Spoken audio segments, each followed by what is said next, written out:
because my best friend is gone. I would like to tell you people just a little bit about Raila. I cannot say it because it is too much. I cannot tell you. It can take the whole day. But I want to tell you that from childhood, Raila was a very, very caring boy. But he was also very principled. If he felt that he was being misused, he refused. For instance, one time, my father used to live in Kisumu, and we were living with my brother Raila in Nyamira here. And we used to go to Maranda school every morning in the dews before we reached school. We reached school when we were very wet. And one day, because my father used to come back home here every weekend, and when he came back that weekend, he expected us to be picking cotton, because this area used to be a cotton growing area.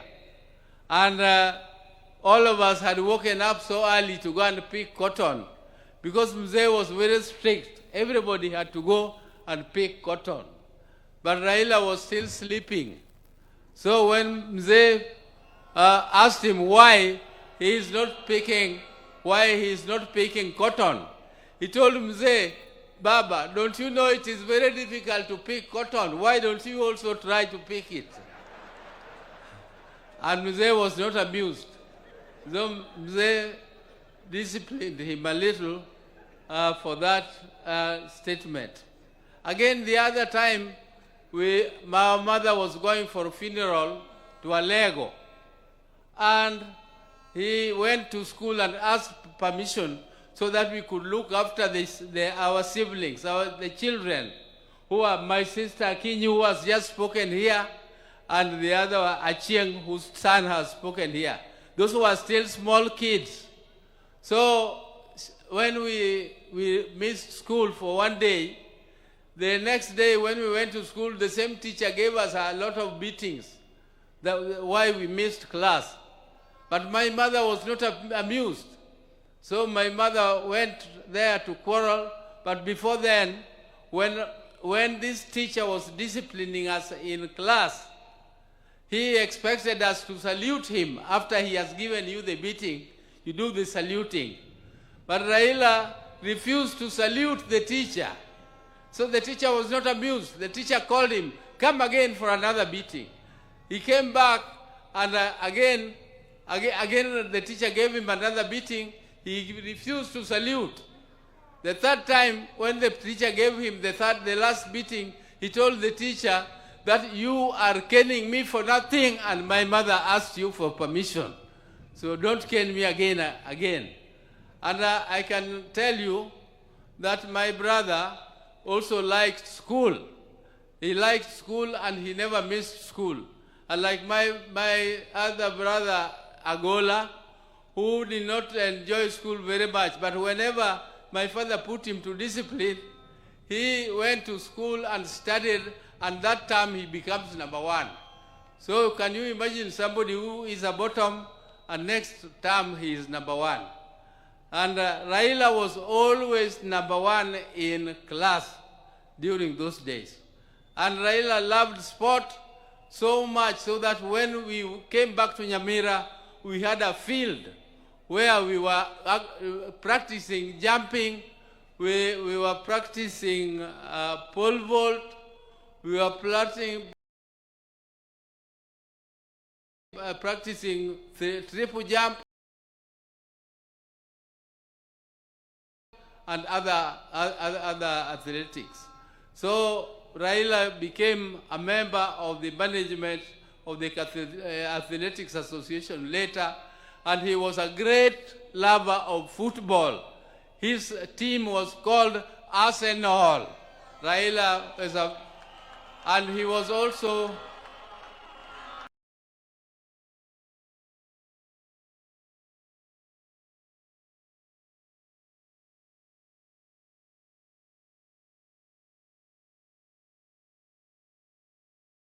he was team one. It is only the day when His Excellency missed the football and Raila also missed the football that the Kenya team lost. But, ladies and gentlemen, I don't want to bore you with the long speeches. We were with Raila in Germany. If you people see, he has some mark on his head. There is another mark here on his mouth. Those were, the one in his mouth was in Kisumu when we were playing at the place where Ofafa Memorial Hall is now placed. And we were playing and jumping over mango trees. And Raila fell down and I had to carry him on my back. And other people were laughing at me that Raila, that Oburu was crying. Oh, I know Raila, wewe umeumia. Raila, umia. Right? But there it was, and the other one was in Germany. He met that accident. But he was a very brave man. I tell you, one day, when 1982, when there was an attempted coup, and my brother was arrested and charged with treason.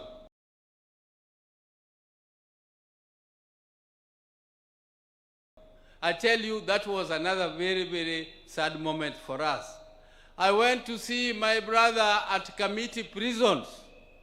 And when he was in the black uniform, which is only for people who are in the death row, and I saw him in that uniform, and I cried. He was laughing and telling me, this is nothing, all this will go. I told him, how will it go and you are on the death row? I was really shaken when I saw him in that type of uniform. But Raila was so brave when he was fighting for justice. He braved it and he never feared anything. Even if he saw police throwing tear gas and doing whatever, Raila would face it. He would face it head on. He would not go back. Even when some of us were so scared,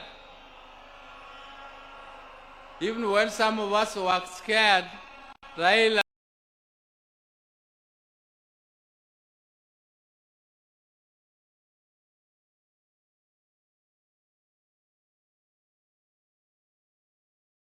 would go ahead. That Raila was sick. We were with him and Raila. We sat down and we organized and he agreed. And he is the one who organized the transport which flew Raila to India for treatment. I also want to tell you that the president kept a vigil and he always checked on Raila to know what was happening with him. The day Raila died, I first of all called him and told him he was in a very critical condition. I was told by my sister, Akinyi, that Adhiambo had called from India. So I called Adhiambo, and then within no time, Akinyi told me again that Adhiambo called and Akinyi was wailing. I called the president again and informed him, and he was very sad. But he organized everything. All this arrangement would have been too heavy for the family. I don't know whether I would have not collapsed if this was placed on my shoulder to take care of this big crowd here. Thank you, Your Excellency. Thank you. I also want to thank the chairman of the National Funeral Committee, Professor Kithure Kindiki, who tirelessly worked and made sure that everything was organized and well arranged as it is now. I also want to thank the security. The security which did this, the army, all the armed forces, all these are under instructions of the president. Thank you again for all that you did to us. I also want to take this opportunity to thank Honorable Musalia Mudavadi, who led a team to collect the body of my brother Raila from India back here home, and he was accompanied by the ministers, Murkomen, Thank you very much, everybody who was in India to bring the body of Raila home. You did well. My special thanks go to Dr. David Olunya, who is a personal doctor of my brother, and he has been with him all through.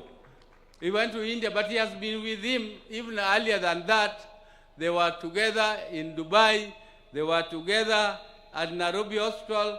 So thank you, David. Thank you for everything that you did. I also want to thank Ogeta. Ogeta is our relative, Enyake Waka. He is the one who was taking care of Jacom up to the last moment when Jacom took his last breath. I also want to thank Jeff Oyer. I want to thank Winnie, particularly Winnie, the niece. Winnie is a very brave lady. She was there with Jacom when there was a session in Arusha where they were supposed to go for a session. I asked her, Winnie, are you not going? She told me, then she just pointed at the father and said, him, I'm not going because of him. I have to be with him. And that is before Raila went to India. And she was there from that date. She took care of her father, and she was very, very, I think she was very caring. She did everything that is humanly possible to do. Thank you, Winnie, for everything. And my sister, Ruth Adiambo, who also bought a ticket and went to see Raila. She sought her own visa, and she went there, and she was with him up to the last minute. Thank you, my sister. Thank you very much. I also want to thank Okech Sala from Migori, who was very close to Raila. He had arranged all the tickets, and he was with Raila all through. Okech Sala, thank you very much. I want to thank the National Assembly Speaker, or the members who also organized and went to collect Raila's body, Aaron Cheriot and Junet, Honorable Junet, though he did not go, but the majority leader in the National Assembly. And I also want to thank all the visitors who have come, and Your Excellency, the security which has been taking care of Raila. So I would like to plead with you. They have done a great job. They have kept vigil, and they have been there for him all through. So Your Excellency, please give them promotion 1 grade. Just 1 grade won't be too much. So with those very many words, I would like to now say bye-bye to my brother, bye-bye my best friend, bye-bye my confidant, bye-bye my everything, my advisor. And I would want to ask God the Almighty to put your soul in peace, and please greet for us our people who went before you, my mother, Mary Odinga, my father, Jaramogi, who went before us, and all our siblings who are there, and all the great leaders who are your friends, like Julius Nyerere. Greet them all for us. Thank you. May God take care of you, because you are a good man. You are a good man and a truthful man. Thank you very much. Thank you.